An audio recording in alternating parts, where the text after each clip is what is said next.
Let me tell you something. Let me tell you something. All right. Let me tell you something. Let me tell you something. When the MPP says we will also take to the streets, we will also protest if the EC decides to do a forensic audit of the voters register, my question is, what exactly are they going to be protesting?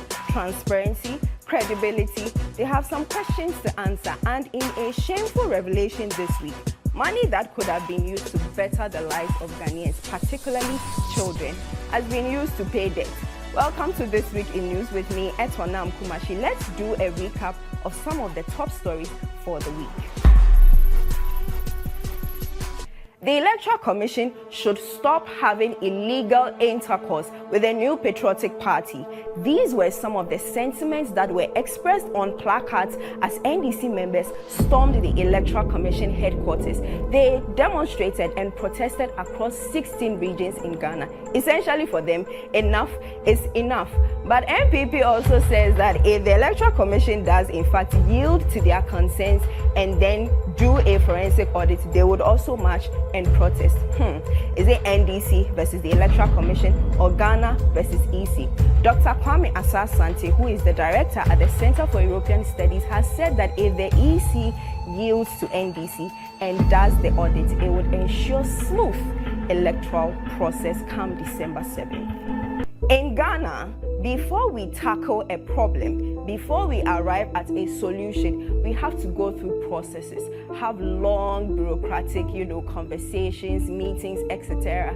And usually they amount to nothing, but the president has decided to set a 5-member committee who would tackle the issue of Galamsey. So fingers crossed, we are waiting to see what will be the outcome before his tenure ends in the December 7th elections. There is a saying that the highest form of poverty is debt, and Ghana has lots of it. Can you imagine that Ghanaian comedian and actor Michael Blackson says that he invested $1 million in Eurobonds in order to fund a free school which would have benefited Ghanaians across the country? Well, he has not received funds for it. When he asked about it, he was told that the money was used to pay off a debt to China. He came on social media and vented out his frustration. There are some who gave him a bit of a backlash, and there are others who are in full support of him. But essentially, the government is to be blamed because you and I don't have that money in our pockets. If you think that story is shameful, then it would interest you to know that PURC, the Public Utilities Regulatory Commission, has also alerted the Energy Ministry over concerns that the Electricity Company of Ghana, ECG, could go bankrupt. But there was good news for some people in Ghana this week. Guru, who is the La Paz Toyota hitmaker, won the SRC elections at the University of Ghana, Legon. This did not come easy. He was initially disqualified over concerns that he is non-resident, and then he had to go through a whole legal tussle. But he came out victorious. He secured a victory with 50.7% of votes that were cast. We all know musician, producer, businessman Diddy. He was involved in, sex trafficking, drug trafficking. There were several charges leveled against him.